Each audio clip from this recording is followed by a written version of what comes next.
할렐루야. 오늘 또 참으로 좋은 날입니다. 오늘은 3월 10일 금요일입니다. 오늘 또 금요 기도회에서 기도할 때 성령의 불임하고 기도 제목들이 응답되어지는 역사가 있게 될 줄로 믿습니다. 오늘은 마태복음 21장 12절에서 22절 말씀을 통해서 믿고 구하는 것이라는 제목으로 함께 묵상해 보도록 하겠습니다. 먼저 본문을 함께 보도록 하겠습니다. 음성으로 듣기를 원하시는 분은 아래 주소를 클릭해 주시기를 바랍니다. 12절입니다. 성전에 들어가사 성전 안에서 매매하는 모든 사람들을 내쫓으시며 돈 바꾸는 사람들의 상과 비둘기 파는 사람들의 의자를 둘러 엎으시고 그들에게 이르시되 기록된 바 내 집은 기도하는 집이라 일컬음을 받으리라 하였거늘 너희는 강도의 소굴을 만드는도다 하시니라. 14절. 맹인과 저는 자들이 성전에서 예수께 나오매 고쳐주시니 15절. 대제사장들과 서기관들이 예수께서 하시는 이상한 일과 또 성전에서 소리질러 호산나 다윗의 자손이여 하는 어린이들을 보고 노하여 예수께 말하되 16절. 그들이 하는 말을 듣느냐. 예수께서 이르시되 그렇다. 어린아기와 젖먹이들의 입에서 나오는 찬미를 온전하게 하셨나이다 함을 너희가 읽어본 일이 없느냐 하시고 17절. 그들을 떠나 성 밖으로 베다니에 가서 거기서 유하시니라. 18절. 이른 아침에 성으로 들어오실 때에 시장하신지라. 19절. 길가에서 한 무화과 나무를 보시고 그리로 가사 잎사귀밖에 아무것도 찾지 못하시고 나무에게 이르시되 이제부터 영원토록 내가 열매를 맺지 못하리라 하시니 무화과 나무가 곧 마른지라. 20절. 제자들이 보고 이상히 여겨 이르되 무화과 나무가 어찌하여 곧 말랐나이까. 21절. 예수께서 대답하여 이르시되 내가 진실로 너희에게 이르노니 만일 너희가 믿음이 있고 의심하지 아니하면 이 무화과 나무에게 된 이런 일만 할 뿐 아니라 이 산더러 들려 바다에 던져지라 하여도 될 것이요 22절. 너희가 기도할 때에 무엇이든지 믿고 구하는 것은 다 받으리라 하시니라. 아멘. 22절까지 봤습니다. 본문 요약은 이렇습니다. 예수께서 성전 안에서 매매하는 자들을 쫓아내시고 맹인과 저는 자들을 고쳐주십니다. 그러나 예수님의 이런 행동과 어린이들의 환호를 본 대제사장들과 서기관들은 분노를 표출합니다. 그리고 다음날 아침 예수님은 길가에 열매 없는 무화과 나무를 마르게 하시며 제자들에게 믿음의 기도를 가르쳐 주시는 내용입니다. 질문과 묵상하기 1. 나는 교회 공동체에서 어떤 유익을 바라고 있습니까? 그에게 둘러엎어야 할 내 죄는 무엇입니까?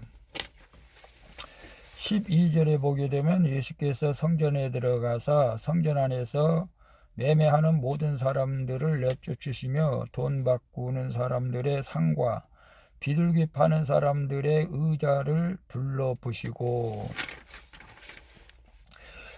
예루살렘 성전 안에서 장사하는 자들은 유월절을 지키러 온 사람들이 성전세를 낼 수 있도록 로마 화폐를 유대 화폐로 바꿔주고 또 제사에 바칠 제물을 팔았던 것입니다.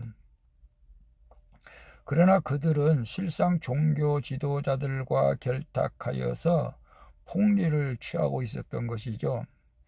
예수님은 이처럼 성전을 강도의 소굴로 만든 그들을 내쫓고 그들의 상과 의자를 둘러부십니다. 예수님은 경건을 이익의 방대로 삼는 것은 용납하지 않으신 것이죠. 주님이 둘러엎으시는 사건이 오는 것은 나에게도 아직 버리지 못한 악이 남아있을 때에 또 그렇게 하신다는 것을 우리에게 암시하고 있습니다. 그래서 교회 공동체에서 어떤 유익을 바라고 있습니까? 그에게 둘러봐야 할 내 죄는 무엇입니까? 교회에서 개인적으로 어떤 유익을 바라고 있는 사람, 글쎄요, 사업하시는 분들, 또 특별히 이제 그 식당이나 판매업을 하시는 분들, 이런 분들은 교회를 통해서 무언가 많은 그 유익, 판매를 원하는 경우가 있지 않을까 싶어요. 예를 들어 기독교 서점 같은 경우도 작은 교회 나가면 별로 유익이 없기에 대형 교회로 나가서 성도들이 서점을 이용하는 것, 식당도 그런 경우가 들어 있습니다. 물론 다 그런 건 아니겠지만은, 그러나 대형 교회에 나가서 활동하다 보면 자연스럽게 식당이라든가 그 모든 것들을 성도들이 와서 이용할 때 유익이 되고, 또 어떤 분들은 교회에 와서도 보험 얘기를 하면서 보험 상품을 파는 분들도 있습니다. 이런 것들은 우리가 둘러 엎어야 할 우리의 죄가 아닐까 싶습니다.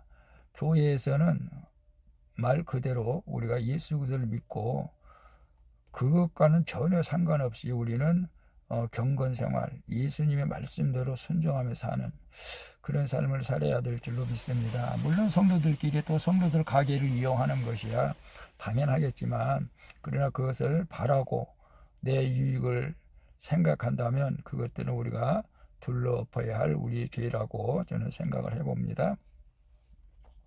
2번 봅니다. 내가 돕고 섬겨야 할 연약한 사람은 누구입니까? 오늘 그 사람을 어떻게 돕겠습니까? 14절에 보게 되면 맹인과 저는 자들이 성전에서 예수께 나오매 고쳐주시니 라고 말씀하고 있습니다. 맹인과 저는 자들은 성전 출입이 제한되었지만 예수님이 보시기엔 그들도 고침받고 자유로이 이 성전에 와서 예배에 참여해야 할 사람들이죠.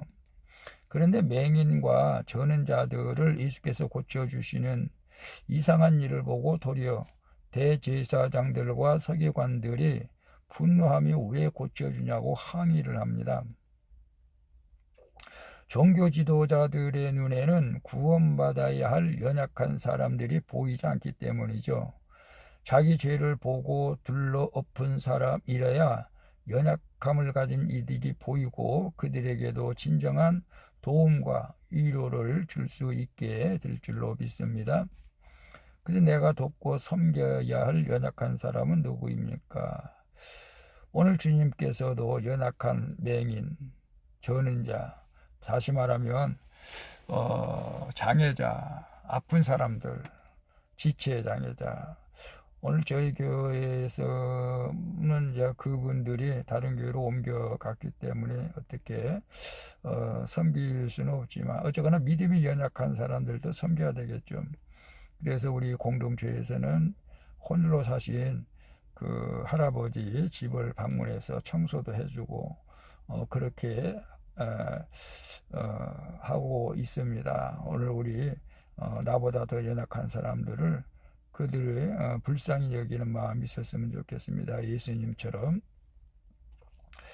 그래서 먼저 내 죄를 보았을 때 그들이 보인다는 사실이죠. 내 죄를 둘러엎어 보일 때, 아이고 나 같은 사람도 참 하나님께서 사랑해 주신 그 사랑을 깨달아서 나보다 더 연약한 사람들을 도와줄 수 있는 믿음의 삶을 살아갈 수 있기를 축복합니다.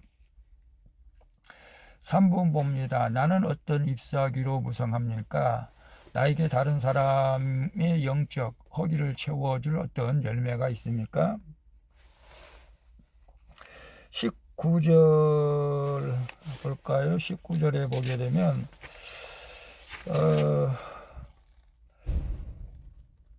길가에 한 무화과 나무를 보시고 그리로 가사 잎사귀밖에 아무것도 찾지 못하시고 나무에게 이르시되 이제부터는 영원토록 네가 열매를 맺지 못하리라 하시니 무화과 나무가 곧 마른지다. 예수님께서 시장하여 열매를 구하려고 길가에 있는 무화과 나무가 있는 곳으로 가셨지만 잎사귀만 무성한 것을 보시고 나무를 저주하여서 마르게 하십니다. 아직 무화과 나무 열매 맺는 시기가 아니었지만 예수님이 이렇게 하신 것은 종교적 형식에 잎사귀만 무성하고 열매 없는 이스라엘을 향한 경고였습니다. 무화과 나무의 열매는 가난한 자들의 양식으로도 사용되었는데 성도는 이처럼 다른 사람의 허기를 채워주며 투명한 삶을 사는 길가의 무화과 나무와 같다는 것이죠. 우리의 가장 귀한 열매는 영혼 구원인 줄로 믿습니다. 그래서 나는 어떤 잎사귀로만 무성합니까? 나에게 다른 사람의 영적 허기를 채워줄 어떤 열매가 있습니까?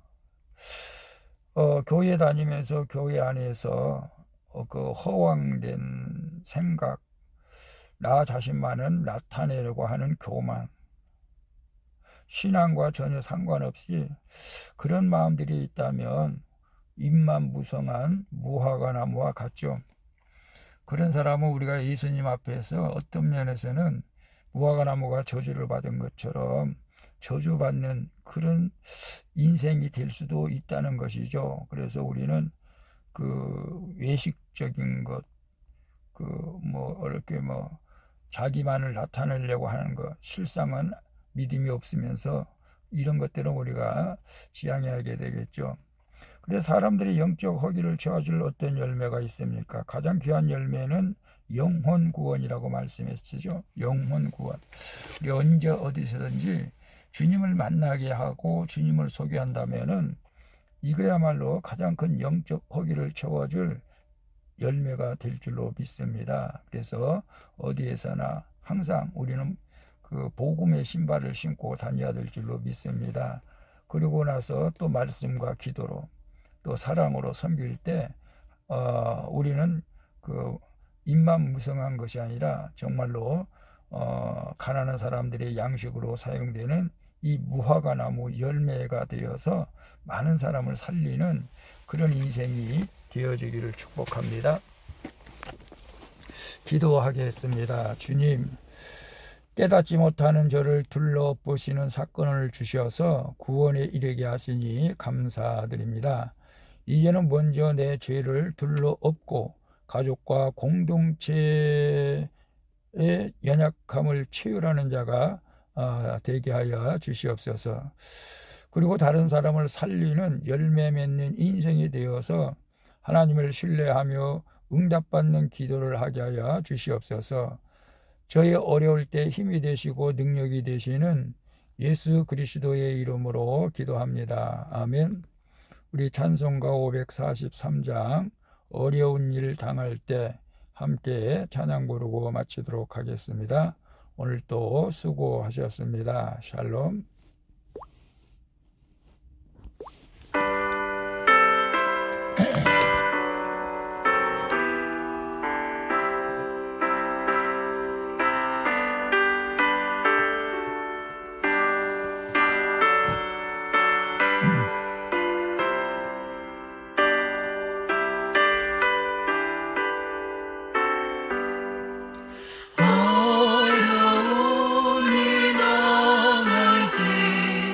나의 믿음 적으나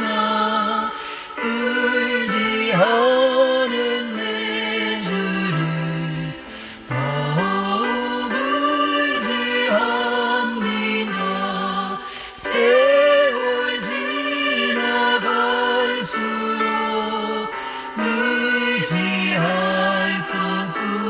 것뿐이세.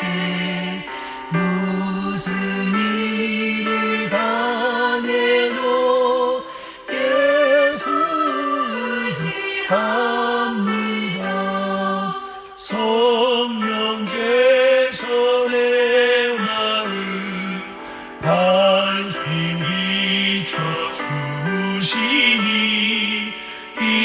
인도하심 따라서 주만 의지합니다. 세월 지나갈수록 의지할 것뿐이세.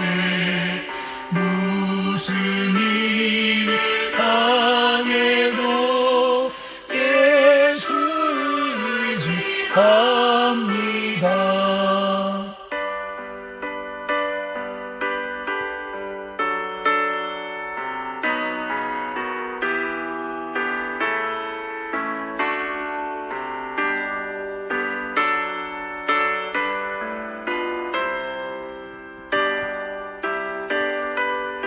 주님만 바라봅니다.